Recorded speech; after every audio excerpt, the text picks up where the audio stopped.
Hello, my name is Dr. Drtredtv, and I'm a doctor of chiropractic, and I'm also the owner and the doctor at the Slim Body Laser Spa located in Stewart. And I'm here to talk about chiropractic today.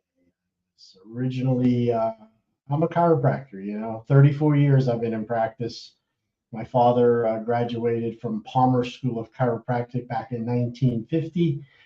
He raised all of his children with an idea of health and wellness from a chiropractic point of view.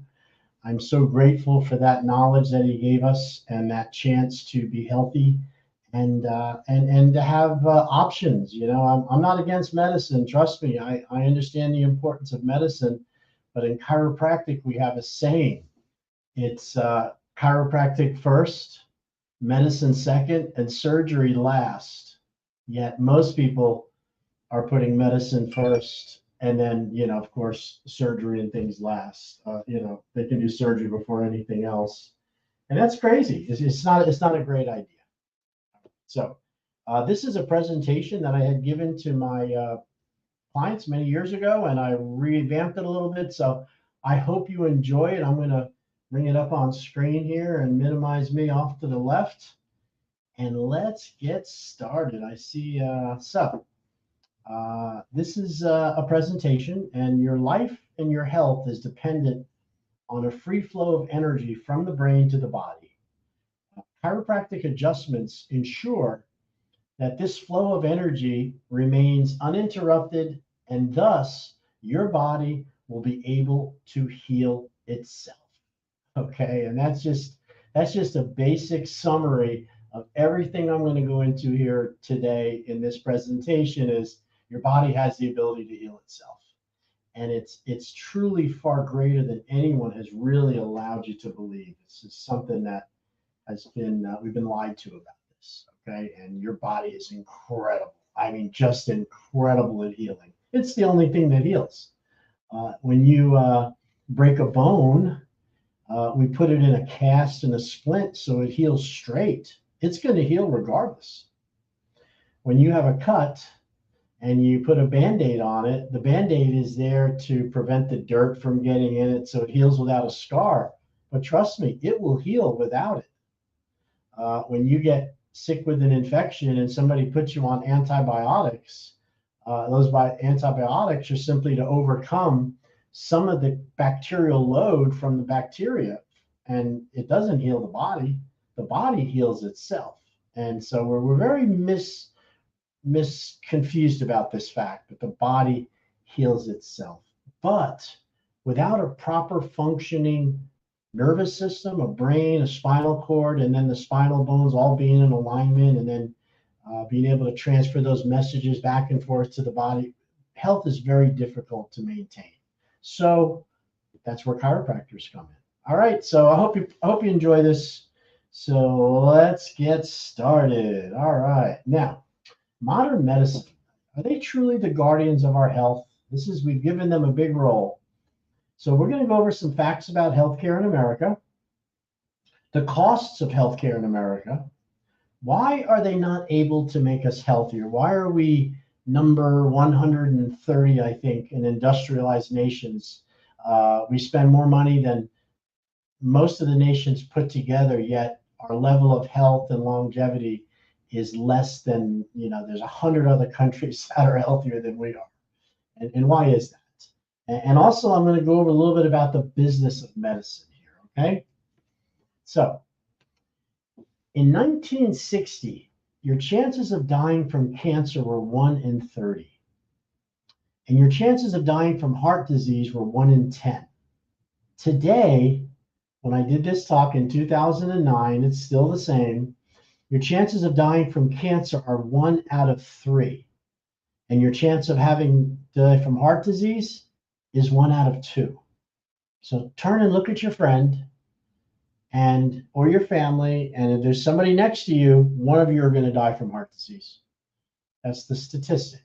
And if there's 3 of you there, one's going to die of cancer. In 1960, that was 60 years ago. I'm 62. I was born in 1960.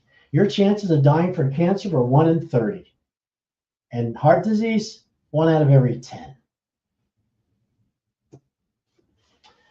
1 in 3 adults, or 69 million persons, suffer from arthritis.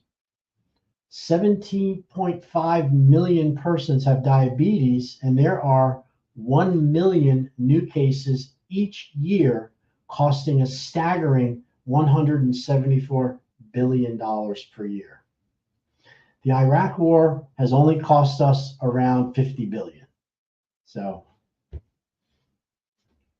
in the USA, in 1998, 67% of the persons who saw their MD had received a diagnosis of depression.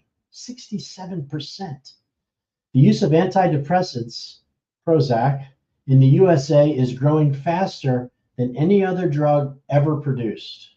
In the USA, 6.5% of the children who see an MD for emotional behavioral problems are given antidepressants.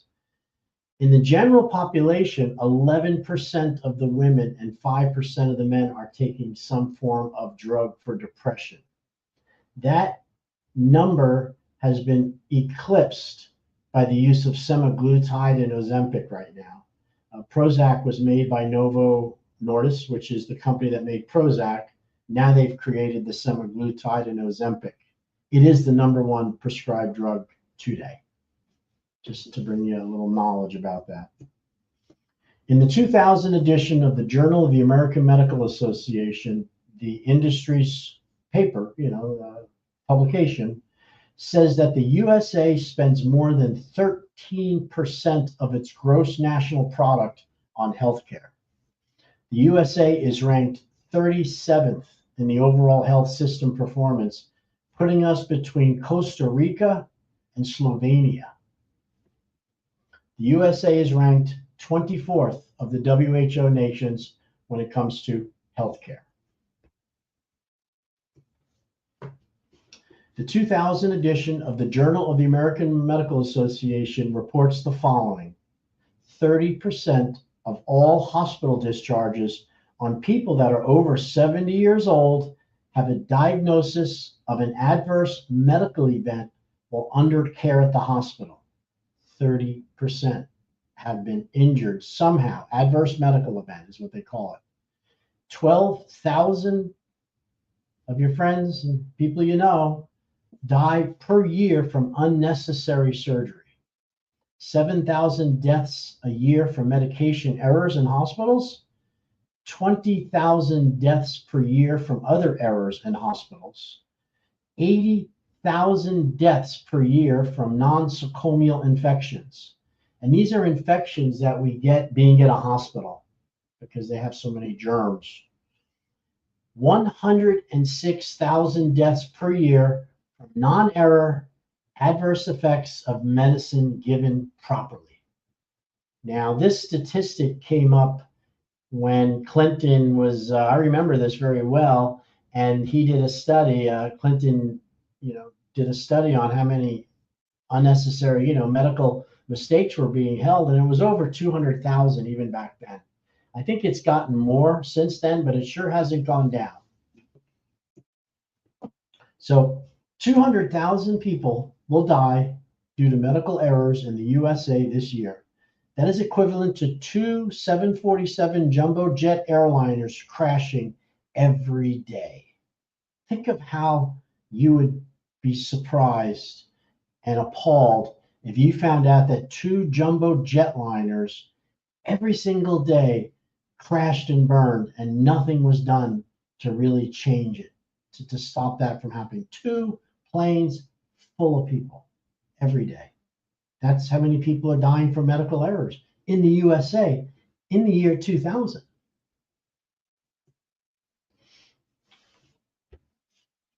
After autopsy, over 50% of their diagnoses were wrong.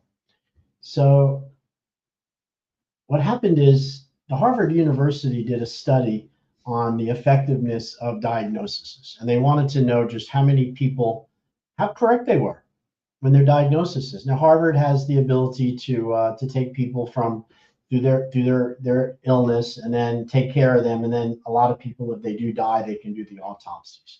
So they're able to perform autopsies to see how effective they were at their diagnoses.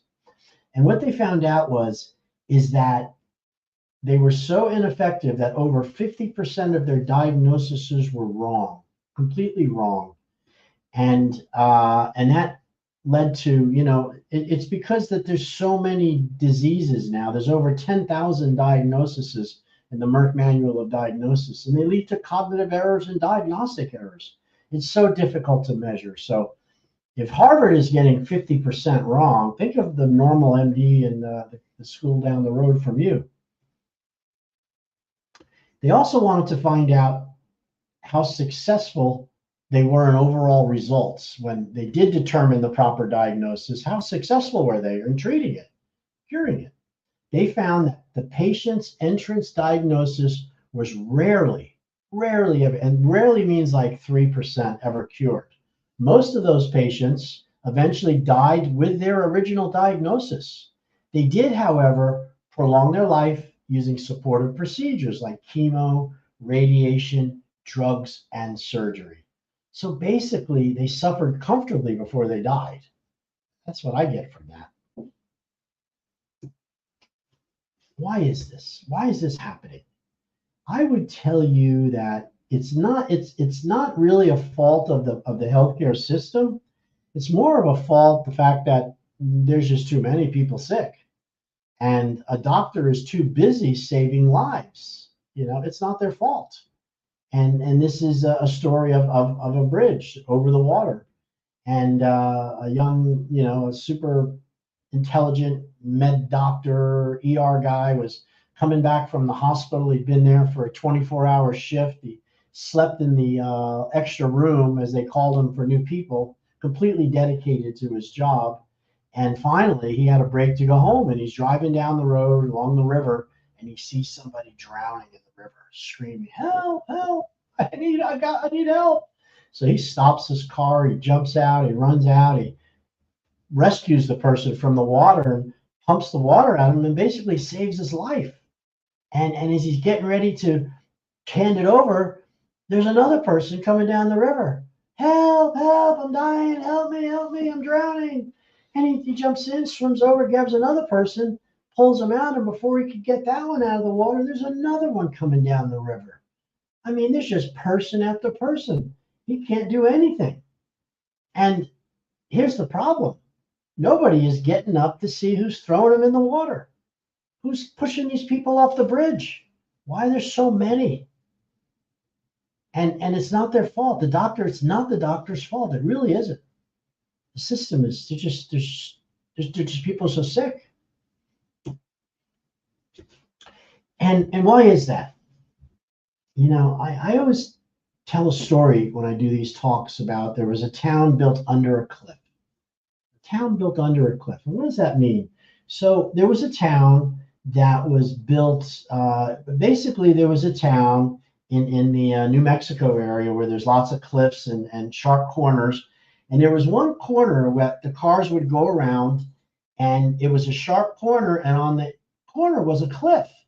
And what would happen is the cars would go too fast, or they wouldn't negotiate the corner, and they would, fall into the cliff, into the ravine, and blow up, and it was just horrible.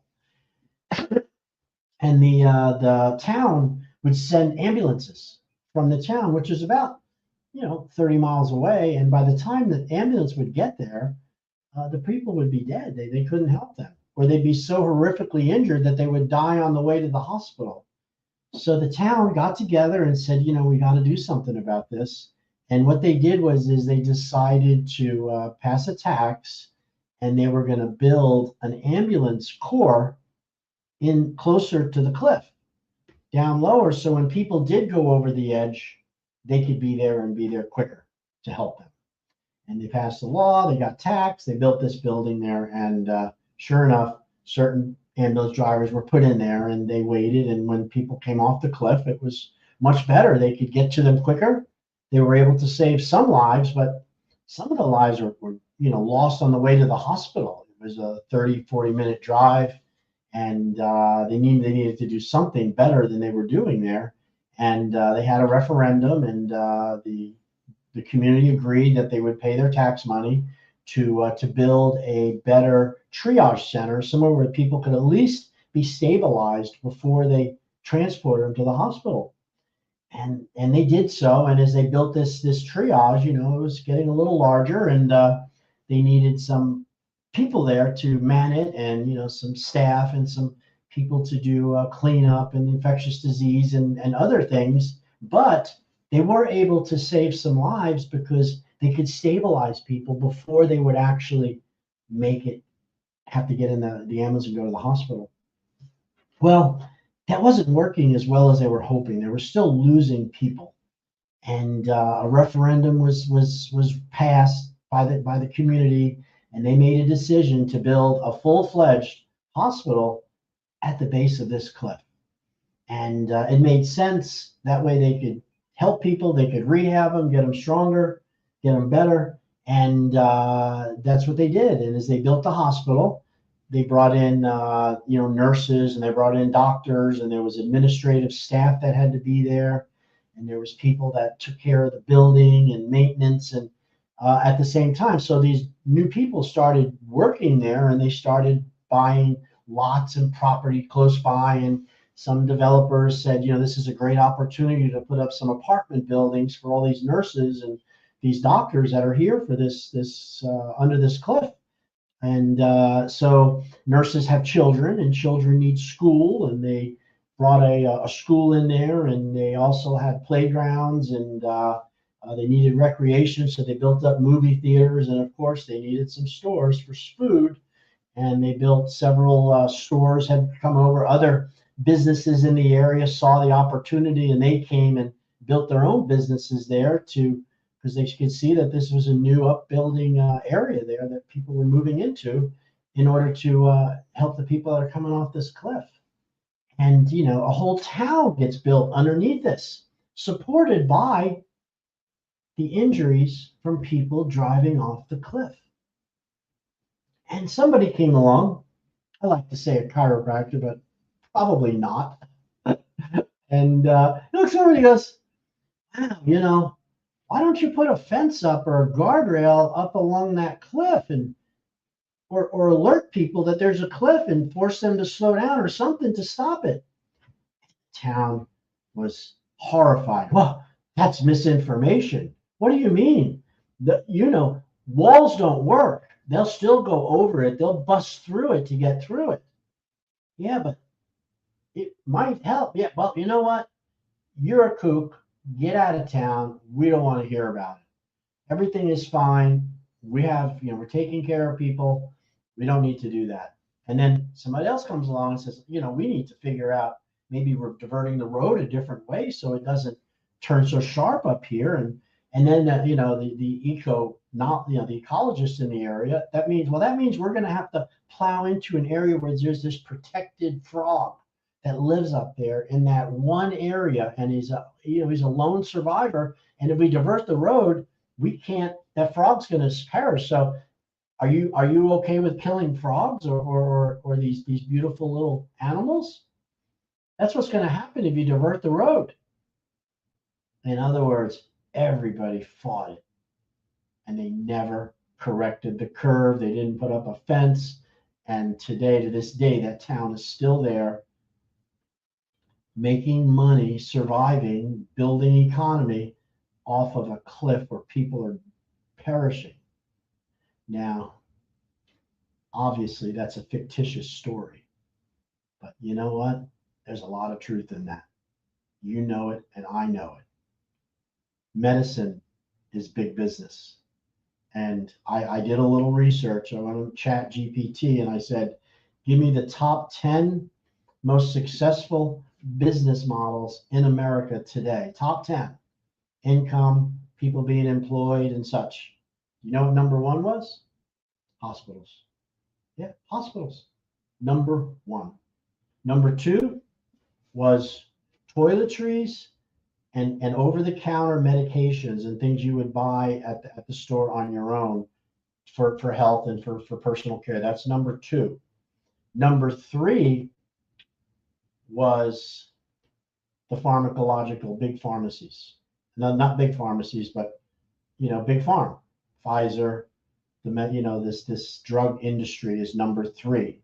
You know what number 4 was? Health insurance, to make sure that you got the money to pay for all of the sickness and the drugs and all the toiletries, the things you need. That was the top 4. I didn't go past that. So this town under a cliff is true, but that is a problem. All right. It's not the doctor's fault, okay, you guys. The business of medicine has lost touch with what it really takes to help a patient get well.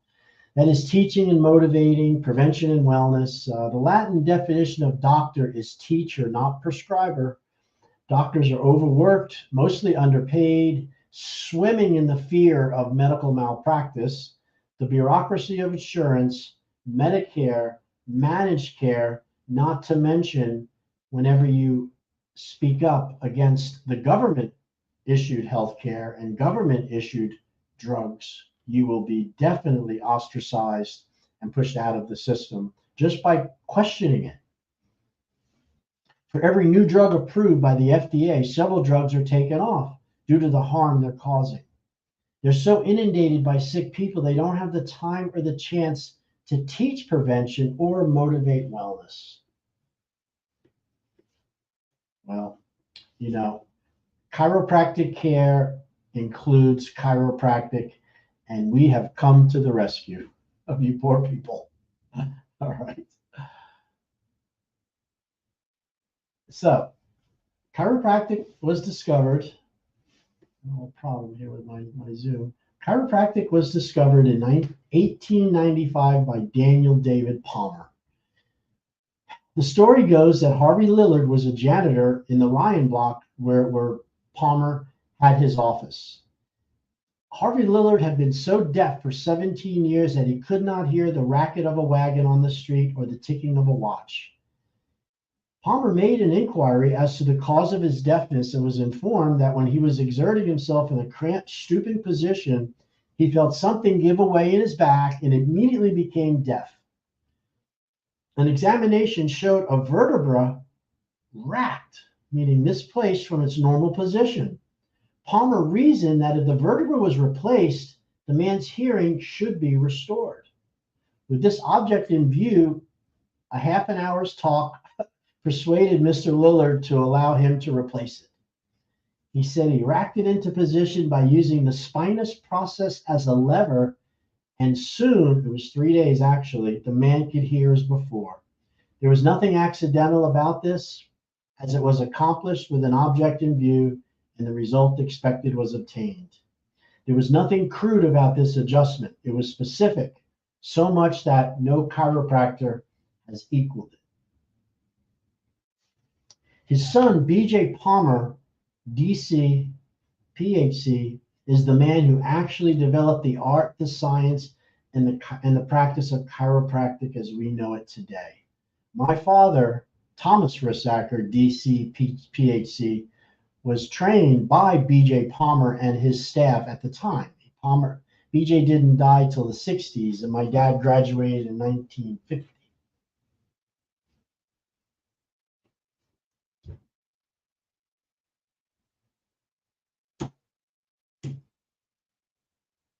Never get a wireless keyboard.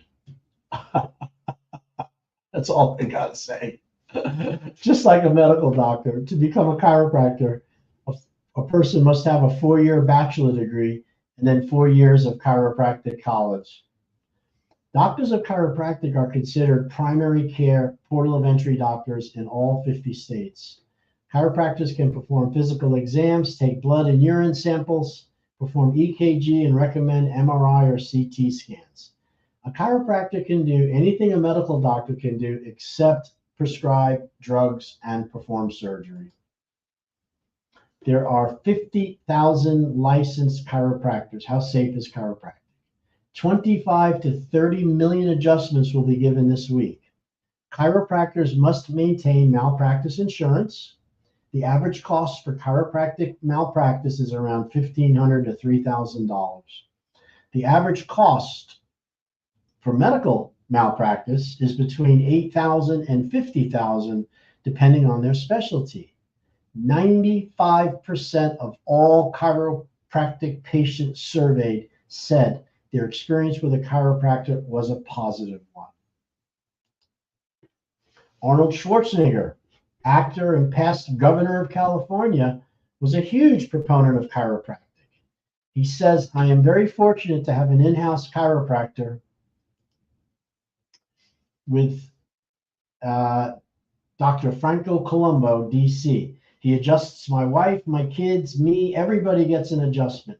We always feel great when Dr. Franco leaves. That's why I travel around the world speaking very highly of doctors of chiropractic.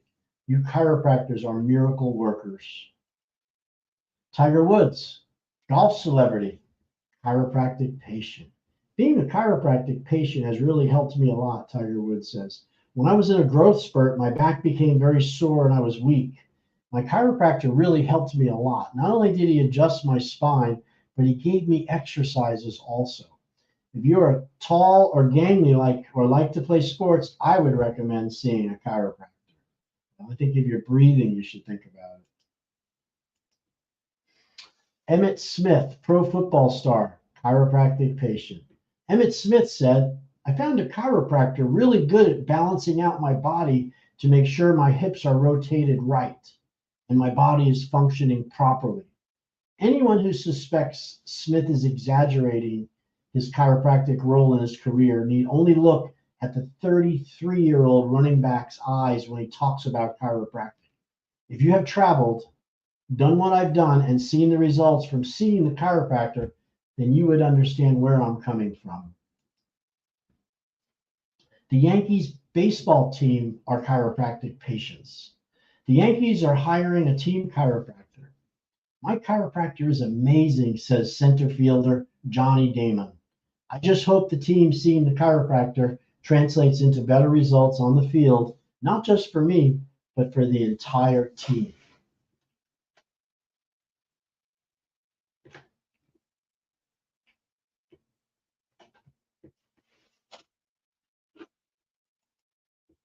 Cindy Crawford, model, actress, chiropractic patient. Once we had Presley and Kea, it was only natural to have regular checkups after they were born and go for regular checkups to keep them healthy. Richard Gere, actor and chiropractic patient, benefiting from regular chiropractic adjustments. Bob Hope, actor, very famous chiropractic patient. I remember his stuff. And what exactly does a chiropractor do? So chiropractors detect and correct vertebral subluxation. And this is really showing that this is a pinched nerve, that this bone was pushed backwards, closing off this opening, and this is giving you what we might call a pinched nerve.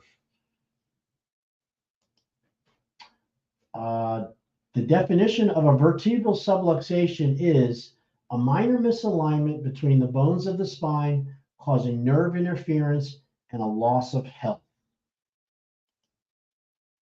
Just like an illness shows a medical doctor changes on X-ray, MRI, blood work, and symptoms, we have physical findings also to determine subluxation. One being restricted motion or stiffness of the lower back, soft tissue swelling, pain and tenderness in and around the neck, the middle back, and lower back. Postural abnormalities like a head tilt, shoulders that are unlevel, and uneven hips. Even something like a forward head carry where your head is too far forward or back. Bilateral scale weight unbalance. If you were to step on two scales that were independent of one another and you were leaning on one more than the other, that would be indicative of a spinal imbalance. We also look for temperature changes in the neck and back. When spinal bones are out of alignment and they're inflamed, there's heat changes. It's hot from the inflammation. We also rely a lot on spinal x-rays. Not all, but many of us do. And a spinal x-ray will show you the misalignment. It shows that there's a loss of neck and back curves. It also shows the presence of osteoarthritis, which is why x-rays were very, very beneficial. And then, of course, subluxations show up with nerve problems. That would be numbness or weakness in your arms, your hands, your legs or feet. Reflex changes and muscle atrophy of muscle groups could be very indicative of subluxations, spinal misalignments. So why is taking care of your spine so important? Why? Because it protects the delicate spinal cord and the spinal nerves. If there were no spinal nerves exiting from between the bones of your spinal column, other than having pain and stiffness, we would not exist. Trust me. A big bottle of Advil can treat pain and stiffness. However, when your spine goes out of alignment, it eventually causes nerve interference. It pinches those nerves and nerve damage, and this will ultimately cause dis-ease and symptoms. So many of you out there can have a spinal misalignment affecting the nerve and not feel it in your back, but you'll feel it in the extremity, or you'll feel it in your feet, or maybe you'll feel it in your stomach. These spinal misalignments left uncorrected can and will lead to an untimely death. It's not just pain, it's dysfunction and disease, spinal alignments. In the beginning, the purpose of the nervous system is to develop the human. So this little image that I wrote on here shows your mom and dad having each cells. They each contribute 24 chromosomes to this one cell, the zygote, and then this cell divides into 3, into 6, into 18, into a group of cells called a blastomere. This blastomere is going to be your brain. And this is all in like the first 6 to 8 weeks to 12 weeks of development after conception. And then what happens is you form this thing, looks like a brain, but it's really called the notochord and the spinal cord. And this is the beginning of your nervous system before anything else is visible when a baby is developing. It's called embryology 101. Now, what happens? The brain and the nervous system form the brachial and the lumbar plexuses. And those are the nerves which coagulate or get bigger that go into your hands and into your feet and into your legs. Because remember, the brain's going to control your hands and your feet. And those nerves have to be very thick and lots of them to control all the movements of the hand and the feet. But it all travels down through your spinal cord. There's no bones here yet, people. This is all nervous tissue. Then what happens is, within about 3 months or less, the organ buds begin to show, developing each organ separately and connecting them to the centers of control located in your brain. So there's, you got the brain. These are the organ buds that are coming off. Lung buds, liver bud, heart bud, stomach bud, kidney, spleen, and so on. Up in your brain is a center that's going to control the lungs and control the liver and control these different organs. So you have one organ, one nerve, and one area in the brain to control the organ. Still, no skeletal system.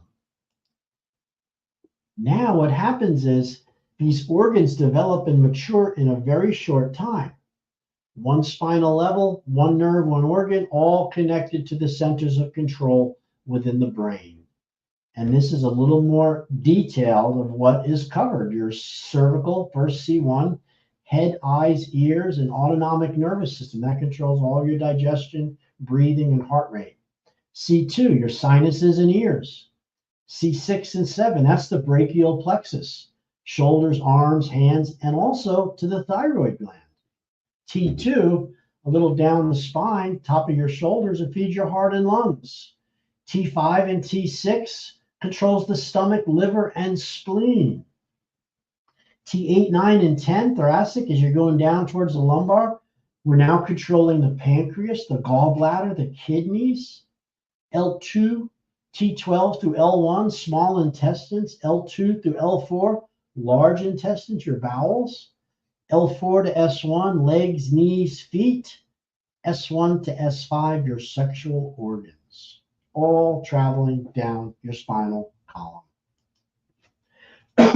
So what happens is, once this is becoming, more and more pronounced, the spinal bones and the skull finally form to protect the delicate brain, spinal cord, and spinal nerves. So the brain is protected by the skull, and these black rings are your spinal bones. And what's happening is now the body is going to protect those nerves with the bones.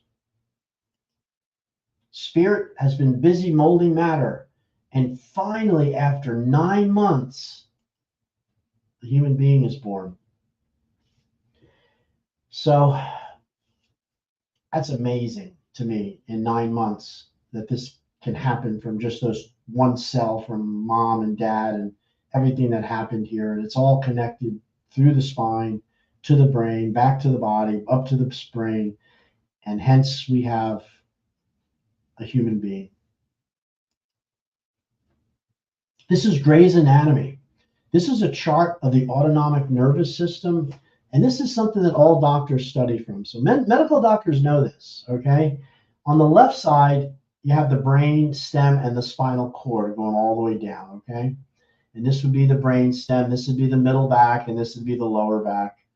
This autonomic nervous system you see here, this is a group of ganglions or neurons that are located alongside the spinal cord, and these control the autonomic nervous system. And what autonomic means, this is the innervation of all of the organs in the body, and this is what would be the automatic things: the breath, the heartbeat, the contraction and relaxation of small muscles, your pancreas, secreting enzymes, your liver cleansing and doing what it does, all the way down to your stomach, to the acids that are secreted, to your spleen, to all of your immune systems, your glands, your tissues.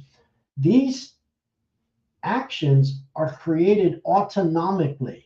So this is the autonomic nervous system, but it has to travel through from the brain to the autonomic nervous system through the cord. And this is where we can have problems. We can get pinched. The central nervous system controls all of your bodily functions by either stimulating or inhibiting various organs and systems. So this chart shows the two nervous systems which are fighting for dominance all the time. You have the parasympathetic and the sympathetic. The sympathetic, even though it sounds like it should be sympathetic, this is your fight or flight. This is the one that gets you out of a pickle. You're at the watering hole and the tiger shows up. He eats one of your friends and he's coming for you. And you're going to have, your pupils are going to dilate, your mouth's going to go dry, your heartbeat's going to race, your bronchi, your lungs are going to open up, they're going to dilate.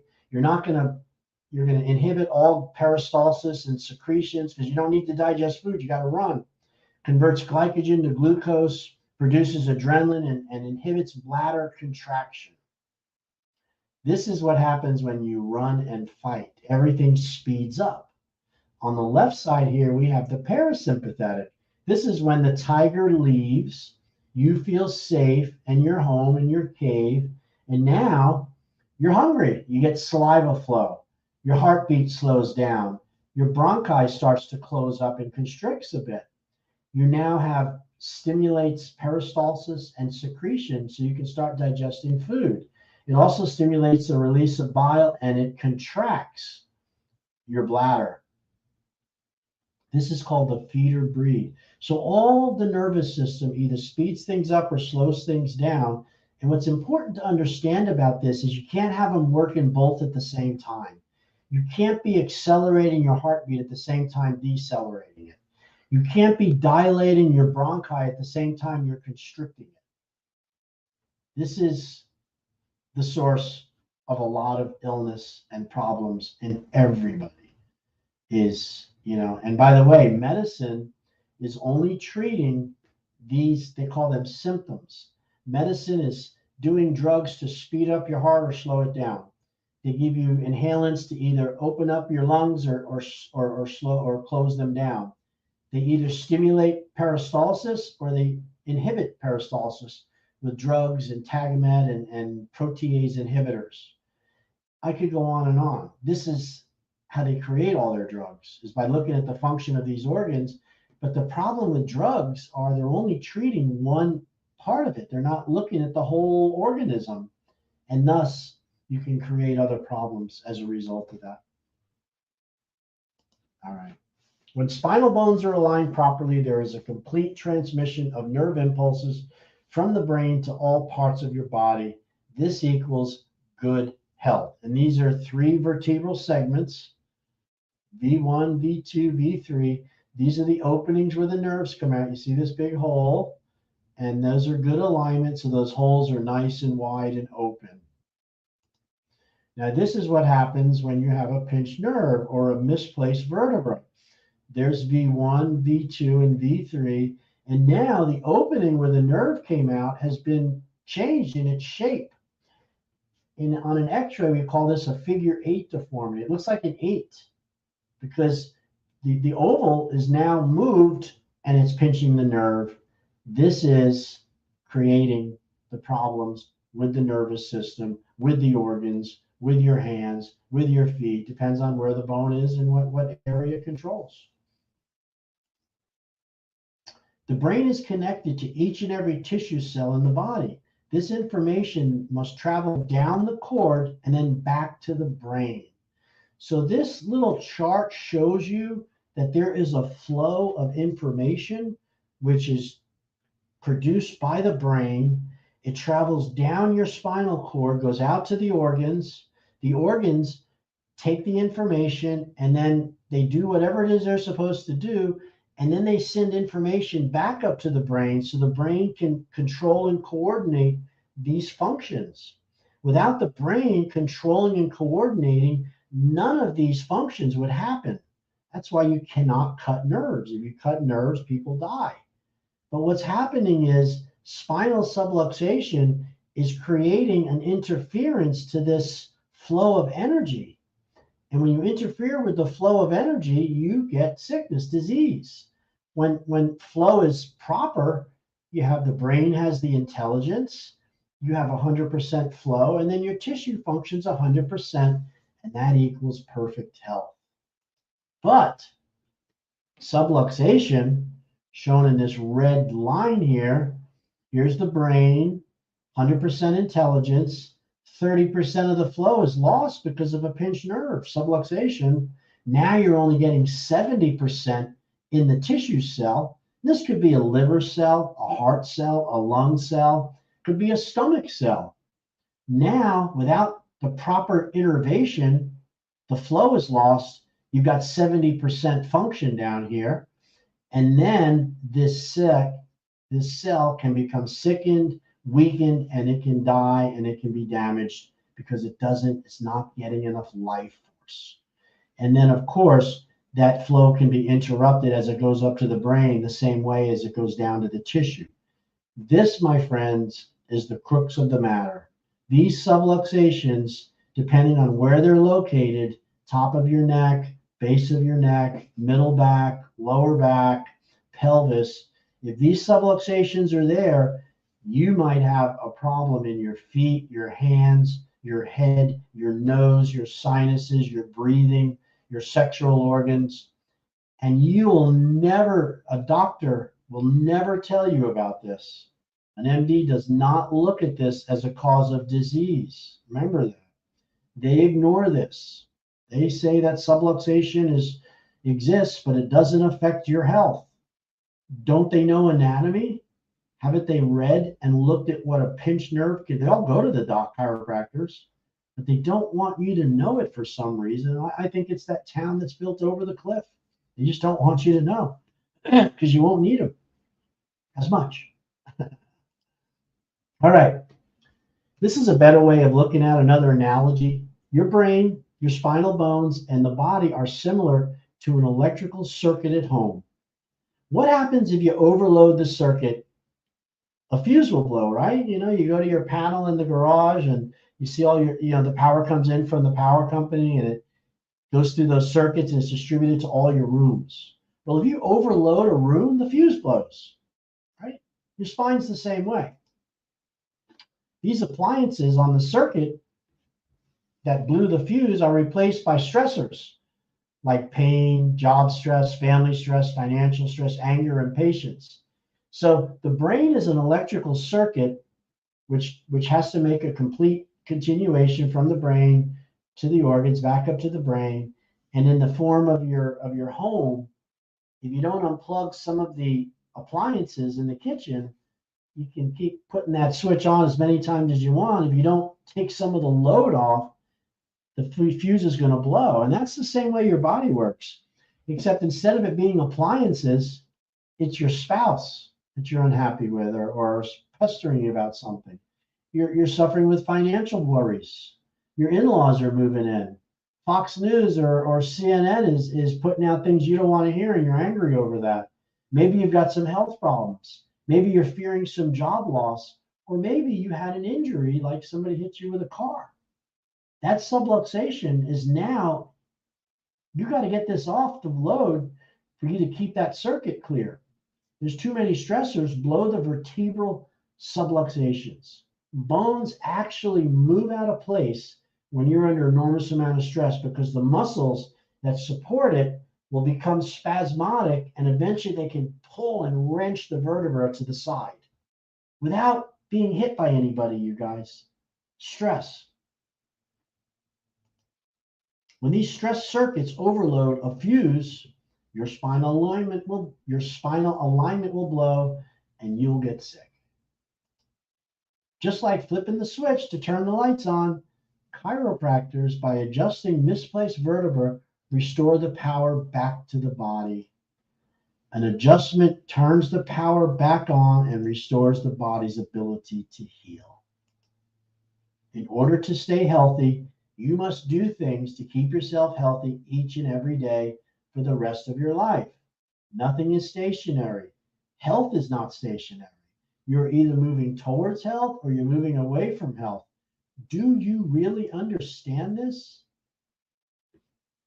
So these are the 6 pillars of health that I think are critically important, along with getting a good chiropractic examination. First would be the law of nourishment, the law of movement, the law of internal and external cleanliness, the law of rest and recuperation, positive thoughts and control of your emotions, and a functioning spine and nervous system. 6 pillars of health: food, exercise, cleanliness, rest, positive thoughts, a functioning nervous system and spine. First one, law of nourishment. Come on, you all know this one. Fruits and vegetables, lean protein, super important. 75% of your diet should consist of these. Fruit and vegetable diet, eat less sugar, fat, less dairy products, less processed foods, and eat more complex carbohydrates. Law of movement. Nature will eliminate that which is not moved. Most stiffness and arthritis are because many people violate the law of simple movement. You may have the very best nutrition. However, movement is the distributing agent of the body. Movement carries the nutrition to the cells, and movement carries away the toxins. We must move every body part every day in every way. If you need a handout on stretching, you can send us an email. I'll give you a handout on stretching. But arthritis can be pushed back by moving and exercising the joints daily. Join a yoga class. The law of internal and external cleanliness. It's called the law of sanitation. Most persons understand the importance of showering every day, but few people treat the inside of their body as good as the outside. You should perform cleanses like colonics, herbal teas, juice fasts, and fruit and vegetable cleansing. Excuse me. You should perform cleanses like many people from other cultures perform rigorous cleansing regimens, too numerous to explain here. We recommend the CT Interclean diet, which is available at the front desk to our patients. Do not try any cleanse without consulting with your doctor first. Poisons are friends, and we have poisons for a long time, and you want to get rid of them. You might be very unhappy for a while, so you might want to do it with medical clearance. The law of rest and recuperation. It is a law that the body needs sufficient rest and recuperation in order to maintain good physical and mental health. Most fatigue, depression, mental confusion, muscle soreness are caused by not getting enough sleep. Animals know when to sleep, but we humans do not follow our normal inclination to sleep. We stay up late watching TV. We artificially light our world way past dark, and this confuses our circadian rhythms of rest and wakefulness. Suffice to say, if you need an alarm clock to wake up, you are probably not getting enough sleep. Positive thoughts and control of your emotions. It is a fact that thoughts must either be positive or negative. Positive thoughts build us up and help us to be healthy. Negative thoughts are like poison. They tear us down and the things down around us. So be positive. An optimist will live 5 to 10 years longer than a pessimist. Anger, resentment, criticism, jealousy, vanity, gossip, slander, deceit, selfishness, these all produce disturbances in the body, leading to illness and disease. We are having a Raise of the Dawn class led by my brother, Todd Rissacker, and me, Dr. Tread. We are having 8 times per month, and we'll be having a Raise of the Dawn study group. There is no cost to join the group. A Raise of the Dawn textbook will be needed, and they will cost $15. The laws of the body, the laws of the mind, and the laws of the soul will be studied and discussed in depth. A 20-minute guided health image will end each class. This will be presented by Dr. Rissacker. The group will be mediated by Dr. Rissacker and Dr. Todd Rissacker, who are certified concept therapy instructors. Sign up at the front desk. Reservations are mandatory, or you can contact the office 772-692-7899, and you can get in and see if it's something, you can make an appointment for the, you can make an appointment for it.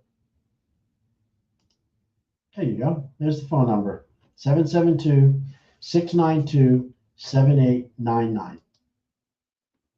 Remember, a healthy functioning spine and nervous system is incredibly important for the function for your life and to be healthy and happy. Chiropractic adjustments ensure that this free flow of energy remains uninterrupted, and thus your body will be able to protect and heal itself. Chiropractic adjustments also correct spinal misalignment, which can and does cause pain and stiffness. Now, if you're still listening and watching this presentation, and you look at this image, this blue body with this spine, why would you not want that spine to be healthy, in proper alignment, and be flexible and have all the right positioning? And, it's something that you can't do on your own, people. I can't fix cavities on my own. I have to go to a dentist to have him look at my teeth, or look at my teeth. And the same thing goes with spinal alignments, these subluxations. You can't treat them on your own. I don't know if I'm out of alignment, and I'm a chiropractor. I have to go to the chiropractor and see, checks my feet, feels me for pain and tenderness, does a range of motion, knows my areas because they took x-rays in the past, makes a correction, real gentle, and imagine that. A gift for you. Our spinal checkup costs over $300, but for you, it's at our expense today. All you got to do is call the number here, tell them that you saw the presentation on the internet, or you saw it through your email, and you'd like to come in and get a free consultation and we can probably even hook you up with some x-rays, okay? I just want you to know that it's a gift. It's for you, and if you'd like to do it, you let us know. Give us a call. We will help you out. And I want to thank you for helping us to make a happier and healthier planet. So much. This means so much to us. I want to thank you.